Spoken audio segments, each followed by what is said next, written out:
2013 draft. And to discuss these matters and more pertaining to NFL free agency, our buddy Kevin Seifert from ESPN. What's up, Kevin?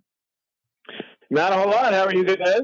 Oh, yeah. What's great is that there's still a lot up for us. It's just everyone else in the sports world has nothing going on. So all of society's eyes are focused on this interview right now. So no pressure for you, Kevin. Yeah, it wasn't even a cliche answer. There really isn't a whole lot going on. No, there's not. Especially your XFL beat, RIP XFL.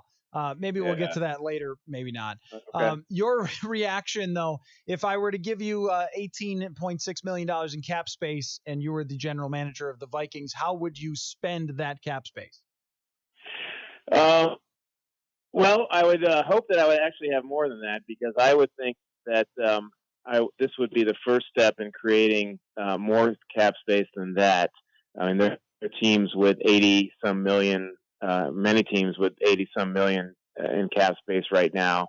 The Kirk Cousins extension decision, I think, really probably moves to the top of the line for this team. But in terms of players out there, because I don't think 18.6 million is necessarily enough to go on any kind of spending spree, and so you'd be looking at waiting until the second or third tier at least before you start attacking it. But I think most people would agree that the secondary, specifically cornerback, after the Rhodes and potential Trey Wayne's departure, is a very high priority, and in my mind, offensive line as well. So those are the two places that they've had some success drafting, especially a cornerback, or at least they've had some frequency there. But those are the two places I think that they're going to need to be looking in free agency once that first wave goes by.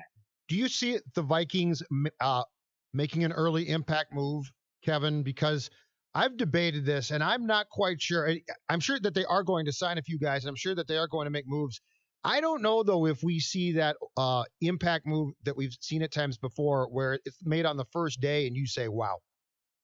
Yeah, I don't think they're necessarily. My overarching theory on salary cap has always been that you have room for whatever is really, really important to you. So if there were a first day kind of guy, if they if they thought that there was somebody out there that they had to go sign, whether it's Byron Jones of the Cowboys or somebody of that layer, and they're looking to, they think that'll make the difference in the defense they played last year and the defense they played this year, then there are ways from an accounting and salary cap perspective that they could do it. But in terms of probably the number of spots they need to fill at different parts of their roster, and the intent that they appear to have of really freshening up multiple positions, especially defensively, I don't know that I see a big splash coming just from where they stand perspective. But if they were to be able to do a Cousins extension and create more salary cap space, then maybe that changes the equation. But right now, at least, from a step away, it doesn't appear as though they're equipped. So in some ways, Kevin, I think it might save them from themselves, because they are a team that likes to bring in players when they have the money. Like Riley Reif, they spent big on, and that one has been it's okay. Like, he's been an average left tackle over the past few years. That's probably what you thought you were overpaying for at the time. But I just pulled up a free agent tracker from 2018 that's showing me where everybody signed. And you know exactly how this turned out. Like Tremaine Johnson, huge deal with the Jets. That one goes bust. Nate Solder has not been any good. Of course, Case Keenum was a prize for the Broncos at that time. Malcolm Butler to Tennessee has been, okay, maybe. Jimmy Graham, that one kind of goes bust. Allen Robinson has worked out pretty well for the Bears. But, Muhammad Wilkerson, remember we were talking about that as, you got to watch out for the Packers. They've got Muhammad Wilkerson now. A lot of times these big moves where people spend a lot of money, there's a reason why other teams let those guys go, and it oftentimes blows up in their face. So it's usually that day 4, day 5 of free agency move that doesn't get a whole lot of run on, Sports Center or whatever, that turns out to be the one that sometimes works out the best. And I think the Vikings should be really focused on those because they just have so many spots to fill.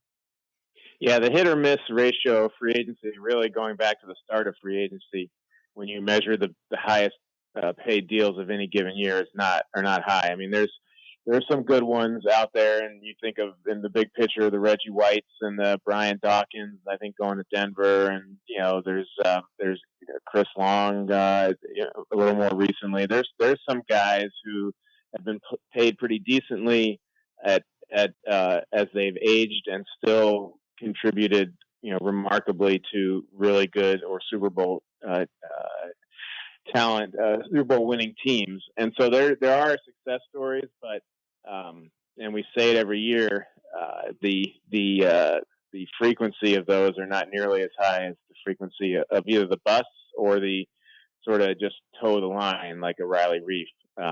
He's been a contributing member to a team that's been to the playoffs, but is he one of the, when he was signed, he was a top probably 10 left tackle in terms of payment. Has he played like a top 10 left tackle over the course of his career? Probably not. So that's the sort of the cost and the tax of free agency. And so I think I agree with you. I think that sometimes not having enough space forces you to look elsewhere and more economically and maybe more intelligently at other ways to build up your roster. If it was up to you, Kevin Seifert, would you give Kirk Cousins a contract extension in order to kick the salary cap can and cash down the road, or would you go into year 3 and say it could help us cap wise, but we don't necessarily want to be stuck with Cousins, and so we're going to see how 2020 turns out, certainly, but after that, make the decision? No, I think they should make a decision now. First of all, they've had him for 2 years. They should know what he is and what he isn't, and whether they think they can win with him, the Super Bowl with him or not. I mean, and there could be, reasonable debate on both sides of that. And if the decision is that they're going to move on, then, I don't want to say like they should look to, or they're not going to re-sign him. Then I'm not going to say they should trade him now, but they should at least make that decision and go forward with it. If they have decided after 2 years that they think that he's their guy and that he can win them a Super Bowl, then they should do whatever it takes to re-sign him now, because it's only going to be probably more expensive next year unless he totally flops, in which case you were really wrong on your assessment and you might not have your job after that year anyway. So I guess assuming that, I've gotten no sense that they've soured on him or that they think that last year was mirage or anything like that. So assuming that they think that they want him to be their starter, moving beyond the season, the 2020 season, then I think that they need to get to work, and I'm sure they are, and do everything they can to extend him, not just for salary cap reasons, but for economic reasons as well. I mean, if they wait till next year, he'll have more leverage and it'll only be more expensive. Do you have any type of feel how much the CBA negotiations and potential for a 17th game would impact these negotiations, or like could they be waiting until the players approve a CBA? And if they have 17 games, then if you're Kirk, of course, your price is, I would guess, going up quite a bit, or that there are, I don't know, escalators in there, or however these things work. Has that been a conversation around the NFL of waiting to sign contracts until we know if there are going to be 17 games and this huge influx of cash that's on its way? Because I feel like if I was Kirk, I would be saying, let's just hold on and wait and see that, and also maybe see what Patrick Mahomes signs for. Yep, and maybe the Mahomes part is a little bit more of a traditional negotiating thing. You always want to know what the next guy is going to be, and you eventually have to pull the trigger at some point. But I think not only Kirk Cousins, but there hasn't been a lot of news in terms of people getting contract extensions, big contract extensions in these days leading up to free agency, and the CBA is why. And if you're a player, you're smart, you're giving them an impossibly big number right now under the current cap, and then in anticipation of there being a lot more cash when